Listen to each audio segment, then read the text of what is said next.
여러분, 소송해서 내가 경매해가지고 수익을 최대치 시킨다는 그런 생각을 일단 버리셔야 돼요. 왜? 상대방은 변호사 안 쓰나?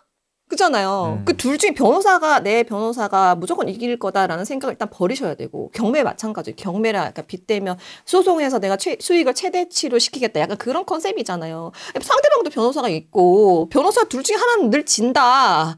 변호사가 두 명 하면, 그렇죠. 그 상대방 피고 있고 원고 있으면 하나는 무조건 지는 거잖아요. 그러니까 내 변호사가 무조건 이길 거다라는 생각을 하지 말았으면 좋겠다. 투자에서 결국은 투자라는 거는 수익을 높이 하려고 하는 건데, 그러면 수익을 높이 하려고 하는 거에서 수익률이라는 게 나오는데, 그거를 생각하다 보면 그거는 이제 기간에 대한 것도 그 수익률의 모수가 되는 거잖아요. 근데 소송이라는 건 아무리 송달이 빨리 되고 막 이런다고 하고 거기서 뭐 변론기에 다시 막 이렇게 한다라고 하면 빨라야 늦으면 막 1, 2년 걸릴 수가 있는데, 그러면 그렇게 소송이 걸리는 물건 자체는 대출이 잘 안 나올 거고, 대출을 받는다고 해도 뭐 엄청나게 고율로 받아야 되고, 그럼 그 기간이 길어진다고 하면 결국은 1억을 넣어서 1억을 벌었다고 하면 2년이라는 시간이 있으면 그건 50% 수익률인 거잖아요.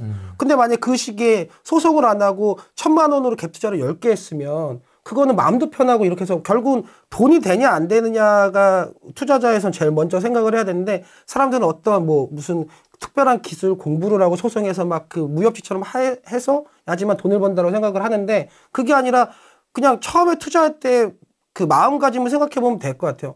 결국 돈 벌려고 하는 거잖아요. 네. 돈 벌려고 하는 거는 수익률인데, 수익률은 기간인데, 소송을 무조건 처음부터 염두에 둔다고 하면 기간까지 다 따져보고 한다고 하면 수익률이 그렇게 높지 않다.